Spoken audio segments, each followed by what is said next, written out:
ओम नमो भगवते वासुदेवाय। आप सभी को अपरा एकादशी की हार्दिक शुभकामनाएं। आज आप सुनेंगे अपरा एकादशी व्रत की संपूर्ण कथा। आप सभी विष्णु भक्त इस कथा को श्रद्धा भाव से पूरा सुनना। कथा शुरू करने से पहले कमेंट बॉक्स में श्री विष्णु भगवान का जयकारा ज़रूर लगाना। अगर मेरे चैनल ममता कहानी हब को आपने सब्सक्राइब नहीं किया है तो सब्सक्राइब करना ना भूलें। ज्येष्ठ माह के कृष्ण पक्ष की एकादशी को अपरा एकादशी कहा जाता है और इस दिन भगवान श्री हरि विष्णु की पूजा की जाती है। अपरा एकादशी का व्रत भगवान विष्णु को समर्पित है और इस व्रत को करने से मनुष्य को सभी पापों से मुक्ति मिल जाती है। अपरा एकादशी के दिन भगवान विष्णु के पूरे विधि विधान से पूजन करने के साथ ही इस कथा का पाठ करना भी बेहद ज़रूरी है। ये आपके मंगल जीवन की कामना करते हुए शुरू करते हैं अपरा एकादशी व्रत की कथा। बोलो श्री हरि विष्णु के अनंत स्वरूपों की जय। पौराणिक कथा के अनुसार एक बार पांडवों के सबसे बड़े भाई युधिष्ठिर ने भगवान श्री कृष्ण से कहा कि जेठ माह के कृष्ण पक्ष में आने वाली एकादशी का क्या नाम है, इसका व्रत करने से हमें कौन से फलों की प्राप्ति होती है और इस एकादशी व्रत किस प्रकार किया जाता है। तो युधिष्ठिर की बात सुनकर भगवान श्री कृष्ण ने कहा, जेठ माह के कृष्ण पक्ष में आने वाली एकादशी को अपरा एकादशी के नाम से जाना जाता है। इस व्रत को रखने से जातक को ब्रह्म हत्या, प्रेत योनि आदि से मुक्ति मिल जाती है और अपार धन की प्राप्ति होती है, साथ ही मनोवांछित फलों की प्राप्ति होती है। हे युधिष्ठिर, मैं तुम्हें आज एक कथा सुनाता हूँ, तुम ध्यान पूर्वक सुनना। प्राचीन काल में राजा महिध्वज हुआ करते थे। वह बहुत ही धार्मिक प्रवृत्ति के थे और अपनी प्रजा का बहुत ही ध्यान रखते थे। उनके राज्य में हर कोई खुशहाल था। राजा महिध्वज का वज्रध्वज नाम का एक भाई था। वज्रध्वज बहुत ही दैत्य प्रवृत्ति का था। अपने भाई का धर्म, ध्यान, पूजा पाठ करना कुछ भी उसे अच्छा नहीं लगता था। उसका छोटा भाई वज्रध्वज बड़ा ही क्रूर, अधर्मी तथा अन्यायी था। वह अपने बड़े भाई से द्वेष रखता था। उस पापी ने एक दिन रात्रि में अपने बड़े भाई की हत्या करके उसकी देह को एक जंगली पीपल के नीचे गाड़ दिया। इस अकाल मृत्यु से राजा प्रेतात्मा के रूप में उसी पीपल पर रहने लगा और अनेक उत्पात करने लगा। एक दिन अचानक धौम्य नामक ऋषि वहाँ से गुजर रहे थे। उन्होंने प्रेत को देखा और तपोबल से उसके अतीत को जान लिया। अपने तपोबल से प्रेत को उत्पात का कारण पूछा तो ऋषि ने प्रसन्न होकर उस प्रेत को पीपल के पेड़ से उतारा तथा परलोक विद्या का उपदेश दिया। दयालु ऋषि ने राजा की प्रेत योनि से मुक्ति के लिए स्वयं ही अपरा एकादशी का व्रत किया और उसे अक्ति से छुड़ाने को उसका पुण्य प्रेत को अर्पित किया। इस पुण्य के प्रभाव से राजा की प्रेत योनि से मुक्ति हो गई। वह ऋषि को धन्यवाद देता हुआ दिव्य देह धारण करके पुष्पक विमान में बैठकर चला गया। हे राजन, यह अपरा एकादशी कथा मैंने लोकहित के लिए कही है। इसे पढ़ने अथवा सुनने से मनुष्य को सब पापों से छुटकारा मिल जाता है। भगवान श्री कृष्ण कहने लगे, हे राजन, यह एकादशी अचला तथा अपरा ये दोनों नामों से जानी जाती है। पुराणों के अनुसार ज्येष्ठ और कृष्ण पक्ष की एकादशी अपरा एकादशी है क्योंकि यह अपार धन देने वाली है। जो मनुष्य इस व्रत को करते हैं वे संसार में प्रसिद्ध हो जाते हैं। इस दिन भगवान त्रिविक्रम की पूजा की जाती है। अपरा एकादशी के व्रत के प्रभाव से ब्रह्म हत्या, भूत योनि, दूसरों की निंदा आदि के सब पाप दूर हो जाते हैं। इस व्रत को करने से परस्त्री गमन, झूठी गवाही देना, झूठ बोलना, झूठे शास्त्र को पढ़ना या बताना, झूठा ज्योतिष बनना तथा झूठ वैद्य बनना आदि सब पाप नष्ट हो जाते हैं। जो क्षत्रिय युद्ध से भाग जाए वे नरकगामी होते हैं, परंतु अपरा एकादशी का व्रत करने से स्वर्ग की प्राप्ति होती है। जो शिष्य गुरु की शिक्षा ग्रहण करते हैं और फिर उनकी निंदा करते हैं वे अवश्य नरक में पड़ते हैं, मगर अपरा एकादशी का व्रत करने से वे इस पाप से मुक्त हो जाते हैं। जो फल तीनों पुष्कर में कार्तिक पूर्णिमा को स्नान करने से या गंगा तट पर पितरों को पिंडदान करने से प्राप्त होता है, वहीं अपरा एकादशी का व्रत करने से प्राप्त होता है। मकर के सूर्य में प्रयागराज के स्नान से, शिवरात्रि का व्रत करने से, सिंह राशि के बृहस्पति में गोमती नदी के स्नान करने से, कुंभ में केदारनाथ के दर्शन या बद्रीनाथ के दर्शन, सूर्य ग्रहण में कुरुक्षेत्र में स्नान से और स्वर्ण दान करने से अथवा सिंह राशि के बृहस्पति में गोमती नदी के स्नान करने से, कुंभ में केदारनाथ के दर्शन या बद्रीनाथ के दर्शन, सूर्य ग्रहण में कुरुक्षेत्र के स्थान से, स्वर्ण दान करने से अथवा अभूत्य गोदान से जो फल मिलता है वही फल अपरा एकादशी के व्रत से मिलता है। यह व्रत पाप रूपी वृक्ष को काटने के लिए कुल्हाड़ी है, पाप रूपी ईंधन को जलाने के लिए अग्नि, पाप रूपी अंधकार को मिटाने के लिए सूर्य के समान, मुर्गों को मारने के लिए एक सिंह के समान, अंत मनुष्यों को पापों से डरते हुए इस व्रत को अवश्य करना चाहिए। अपरा एकादशी का व्रत तथा भगवान का पूजन करने से मनुष्य के सब पापों से छूटकर विष्णु लोक को जाता है। इस प्रचलित कथा को सुनने से या श्रवण करने से सारे पाप नष्ट हो जाते हैं। अंत में बैकुंठ धाम की प्राप्ति होती है। बोलो भगवान श्री हरि विष्णु की जय। अब आइए श्रवण करते हैं एकादशी के दिन सुनी जाने वाली तुलसी माता की कथा। प्राचीन समय की बात है। एक परिवार में ननद और भाभी साथ साथ रहा करती थी। ननद का विवाह अभी नहीं हुआ था। वह तुलसी जी के पौधों की बहुत सेवा करती थी। नियम से तुलसी को सींचती और दीपक जलाती थी, लेकिन उसकी भाभी को यह सारी बातें बिल्कुल भी पसंद नहीं आती थी। जब कभी उसकी भाभी को बहुत ज़्यादा गुस्सा आता तब वह अपनी ननद को ताना देते हुए कहती कि तुम्हारा विवाह होगा तो मैं इस तुलसी को ही बारातियों को खाने को दूंगी और तुम्हारे दहेज में भी तुलसी को ही दूंगी। तुम जब देखो तुलसी की सेवा करती हो। कुछ समय बीत जाने पर ननद का विवाह तय हो गया। विवाह के दिन भाभी ने अपने कहे अनुसार बारातियों के सामने तुलसी का वह गमला फोड़ दिया जिसकी सेवा उसकी ननद किया करती थी और तुलसी के पत्ते खाने के लिए कहा। तुलसी जी की कृपा से वह फूटा हुआ गमला कई सारे स्वादिष्ट पकवानों में बदल गया। भाभी ने गहनों के नाम पर तुलसी की मंजीरी से बने हुए गहने अपनी ननद को पहना दिए।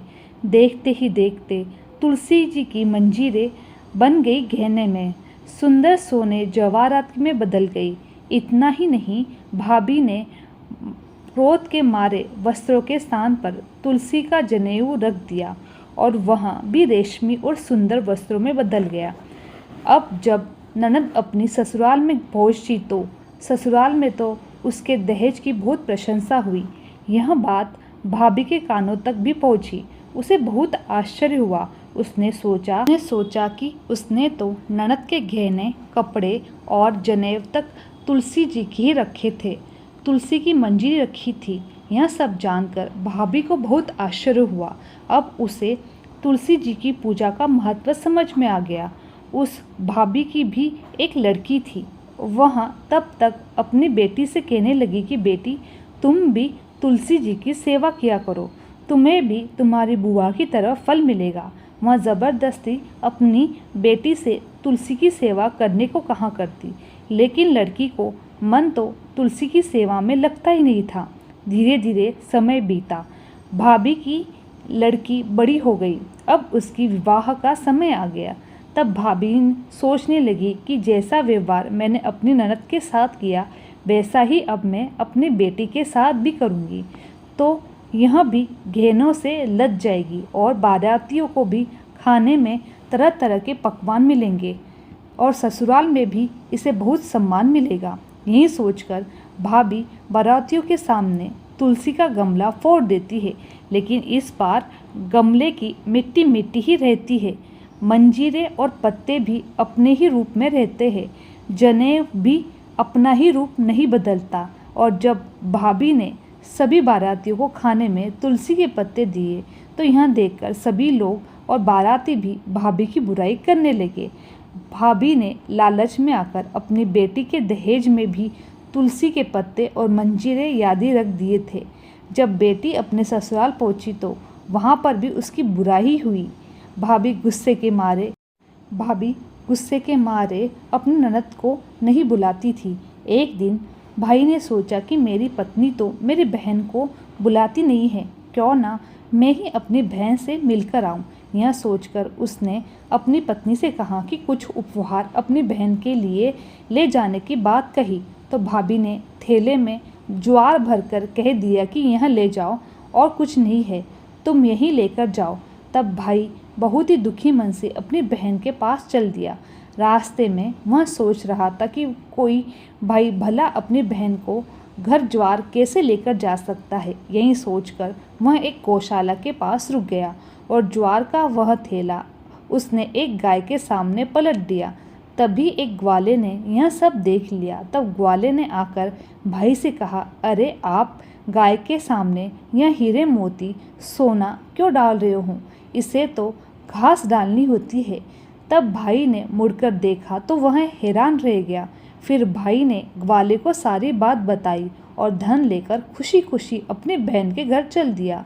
दोनों भाई बहन एक दूसरे को देखकर बहुत प्रसन्न हो गए। तब बहन ने तुलसी माता से सच्चे मन से प्रार्थना की कि उसकी भाभी को सद्बुद्धि प्राप्त हो जाए और तुलसी माता की कृपा से उनके घर में सुख समृद्धि धन के भंडार भर जाए। तब कुछ दिनों के बाद देखते ही देखते भाभी का मन बदल गया और वह अपनी ननद को बहुत मान सम्मान देने लगी और अब वह भी सच्चे मन से तुलसी जी की सेवा करने लगी। तुलसी माता की कृपा से उनके घर में सुख समृद्धि के भंडार भर गए। उनके घर में अब ग्रह क्लेश नहीं होता था, सभी सुख में रहने लगे। प्रेम से बोलिए तुलसी माता की जय। अब आइए सुनते हैं समस्त पापों को नाश करने वाली एकादशी की कथा। इस कथा को सुनने से ही एकादशी व्रत का पूर्ण फल मिलता है। एक बूढ़ी माँ ने एक बार एकादशी का व्रत रखा। बहुत ही भाव भक्ति से पूजा अर्चना की। उन्हें वृद्धावस्था में क्या बाधा थी, वे तो अपने पुत्र पौत्रों की सुख सुविधा के लिए व्रत रखने लगती थी। वे दिन भर तो कठोर मन करके अपनी प्यास को रोकी रही। दिन में पूजा पाठ किया, कथा सुनी और पंडित जी को मिट्टी के पात्र में भरकर पानी और ऋतुनुसार फल दान में दिए। डोना भर के बूरा शक्कर वितरण किया। उन्हें गर्मी के कारण बहुत बेचैनी हो रही थी। इस कारण से बड़ी देर तक पानी में वह पड़ी रही और पानी का कुल्ला करती रही, मुंह धोती रही। तब कहीं थोड़ा बहुत द्रेह बन गया। धूप तो तेज पड़ रही थी, इस कारण बार बार मुंह सूख रहा था। बूढ़ी माँ बहुत बेचैन हो रही थी। एक तो बुढ़ापा, दूसरे यह भयंकर गर्मी। वृद्धावस्था की स्थिति तो कुछ दूसरी ही प्रकार की होती है। जैसे जैसे रो धोकर दिन कट पाया। अब पहाड़ सी रात सामने थी, उसका कटना भी बड़ा कठिन था।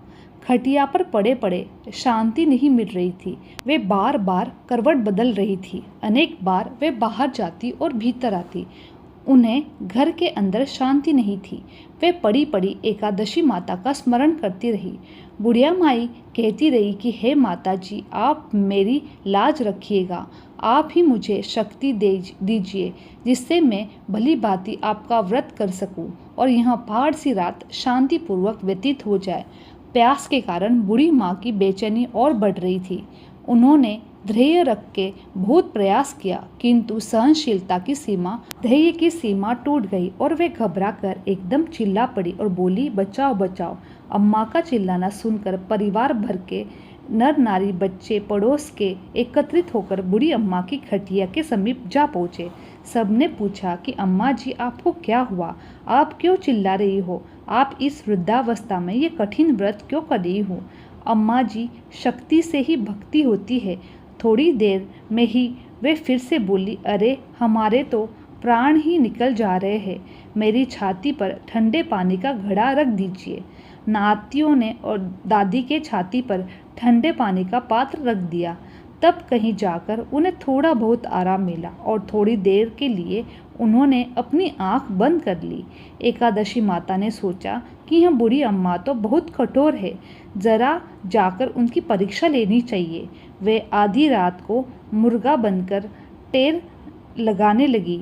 मुर्गा की आवाज़ सुनकर बूढ़ी अम्मा जल्दी से उठी और बाहर जाकर आसमान की ओर देखा, किंतु आसमान में कहीं उन्हें प्रातःकालीन तारा दिखाई नहीं दिया। वहाँ सोचने लगी कि यह मुर्गा क्यों और कैसे बोल रहा है। उन्हें प्यास तो लग रही थी, थोड़ा बहुत उनका मन विचलित होने लगा था, किंतु अंत में उन्होंने दृढ़ निश्चय किया कि मैं अब व्रत को पूर्ण करके ही छोड़ूंगी, चाहे भले मेरी प्राण निकल जाए। यह सोचकर फिर वे खटिया पर आराम से लेट गई। थोड़ी देर में एकादशी माता ने उनकी फिर से परीक्षा लेनी चाहिए। एक छोटी सी बालिका एक गिलास में शरबत लेकर उनके सिराने खड़ी हो गई। जोर जोर से बोली, दादी जी, सवेरा हो गया, आप हाथ मुंह धोकर शरबत पी लीजिए। पहले तो शरबत का गिलास देकर उनका मन ललचाने लगा, किंतु अचानक व्रत का स्मरण आ गया। उन्होंने सोचा कि मैं किसी भी प्रकार से अब भी शरबत नहीं पी सकती हूँ। वे शांतिपूर्वक अपनी खटिया पर लेट गई। फिर थोड़ी देर उन्हें ऐसा लगा कि जैसे उन्हें पानी के कुएं में पटक दिया हो। वे बड़ी देर तक उस कुएं में हाथ पांव चलाती रही, किंतु उन्होंने अपने मुंह में पानी की एक बूंद भी नहीं जाने दी और वे दृढ़तापूर्वक अपने व्रत का पालन करती रही। थोड़ी देर में जाने कहाँ से सामने आग जलने लगी, जिससे भारी गर्मी बढ़ने लगी। प्यास के कारण प्राण निकलने लगे, किंतु बूढ़ी अम्मा का कुछ भी नहीं बिगाड़ पाया। वे जहाँ की तहाँ मुस्कुराती हुई बैठी रही। थोड़ी देर में बाहर प्रकाश दिखाई देने लगा। ऐसा लगा कि जैसे सवेरा हो गया। बूढ़ी अम्मा ने जब बाहर निकलकर देखा तो वो समझ गई कि अभी सवेरा होने में 3-4 घंटे की देरी है। यह जानकर वे शांतिपूर्वक इधर उधर घूमकर फिरने लगी। एकादशी माता यह बात अच्छी तरह समझ गई कि यह बूढ़ी अम्मा किसी भी प्रकार से अपने व्रत से नहीं टल सकती है। उनके सत्य व्रत को अच्छी तरह से समझ गई। सवेरा होते ही बूढ़ी माता ने स्नान किया, भगवान का पूजा पाठ किया, एकादशी माता की कथा सुनी, ब्राह्मणों को दक्षिणा देकर भोजन कराया। तब कहीं उन्होंने जल ग्रहण किया। कन्याओं को भोजन कराने के बाद अम्मा ने स्वयं भोजन किया। उस श्रेष्ठ व्रत के प्रताप से बूढ़ी अम्मा की आयु में वृद्धि हो गई। उनका घर परिवार हरा भरा हो गया। घर में अब उनके कोई अभाव नहीं रहा। वे हर तरह से सुख साधनों से संपन्न हो गई। नाती नातिया से उनका घर भर गया और उसी दिन से 12 महीने की एकादशी का व्रत करने लगी। एकादशी माता के व्रत के प्रताप से इस संसार में हर प्रकार के सुख भोग कर वह अंत में वैकुंठ धाम को चली गई। जैसे एकादशी माता ने बूढ़ी माँ को और उनके परिवार को हरा भरा किया, ऐसे ही एकादशी माता की सभी भक्तों की मनोकामना को पूर्ण करना। बोलिए एकादशी माता की जय।